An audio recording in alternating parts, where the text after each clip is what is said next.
Pendant que les missiles volent au-dessus des frontières, les puissants font des plans assis dans leur fauteuil en cuir.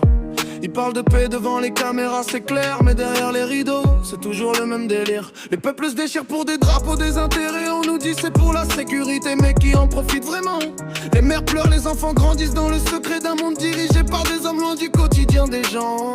Ils jouent aux échecs avec nos vies sur la planète. Nous on travaille, on survit, eux ils font la fête. Si ça continue comme ça, c'est nous qui paierons la dette. Nos enfants hériteront d'un monde plein de dettes et de tempêtes. Ils jouent aux échecs avec nos vies sur la planète. Nous on travaille, on survit, eux ils font la fête. Si ça continue comme ça, c'est nous qui paierons la dette. Nos enfants hériteront d'un monde plein de dettes et de tempêtes. En France on promet demain mais le présent se dégrade. Des discours bien polis pendant que la rue se fâche.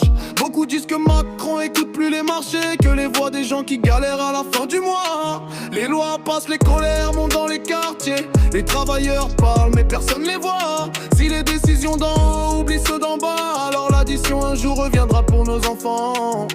On n'est pas des pions, on n'est pas des chiffres dans leur budget. On est des vies, des familles, des rêves qu'ils ne voient jamais. Les peuples veulent juste vivre dignement, pas dominer. Mais tant que le pouvoir oublie ça, le feu continue de brûler.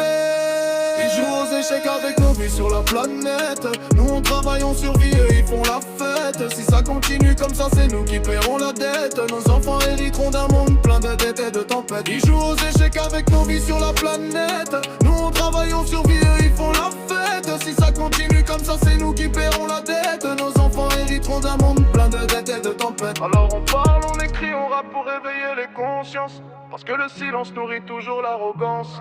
Si demain doit changer, ça viendra des gens. Pas des palais dorés mais des voix du présent.